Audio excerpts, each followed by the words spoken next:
கர்த்தருக்குள் பிரியமானவர்களே, உங்கள் யாவரையும் ஆண்டவராகிய இயேசுவின் நாமத்தில் நான் வாழ்த்துகிறேன். அடிக்கடி சிலர் இவ்வாறாக சொல்லுகிறார்கள், தங்களை அறியாமலே எதையாவது குறித்து பயம் அவர்கள் உள்ளத்தை பிடிக்கிறது என்று. அன்பானவர்களே, பயம் உங்களை தொடர்ந்து பிடிக்கிறது என்றால் நீங்கள் அந்த பயத்தை மேற்கொண்டு வெற்றி வாழ்க்கை வாழ முடியும். பயத்தை மேற்கொண்டு கர்த்தருடைய கிருபையினால் ஜெயம் பெற முடியும். வேதாகமம் சொல்லுகிறது, 1 யோவான் 4:18, கர்த்தருடைய அன்பிலே பயமில்லை, தேவனுடைய அன்பிலே பயமில்லை.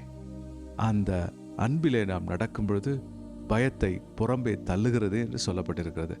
அன்பானவர்களே, நீங்க கர்த்தருடைய அன்பினால் நிறையப்பட்டிருக்கிறீர்களா? கர்த்தருடைய அன்பை புரிந்து கொண்டிருக்கிறீர்களா?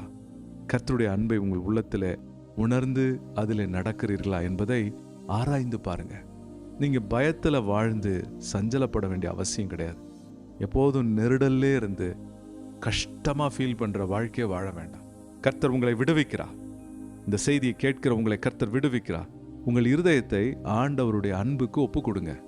ஆண்டவரே, சிலுவையின் அன்பினால் என்னை நிரப்பும். அந்த அன்பு எனக்குள் வரும் பொழுது, அந்த நிபந்தனையற்ற அன்பு என்னை நடத்தும் பொழுது நான் தைரியமாய் நடப்பேன் என்று உங்கள் வாயை திறந்து சொல்லுங்க. இயேசுவின் அன்பினால நிரம்புங்க.